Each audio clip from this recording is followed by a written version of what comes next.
Paul Raj, Chief Petty Officer, नायकत्व vice.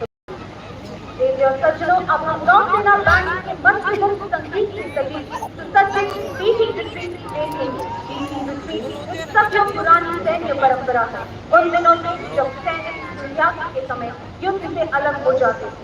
जैसे ही bugle बजाने वाले ने पीछे हटने की आवाज दी, सैनिक लड़ना बंद कर देते और अपने हथियार रखकर युद्ध के मैदान से हट जाते। देवी और सज्जनों, पूर्वी नौसेना कमान बैंड आपके लिए एक संगीतमय प्रस्तुति लेकर आए हैं। इसका नेतृत्व पॉल राज, चीफ पेटी ऑफिसर, म्यूजिशियन कर रहे हैं। जोरदार तालियों से इनका सम्मान करें।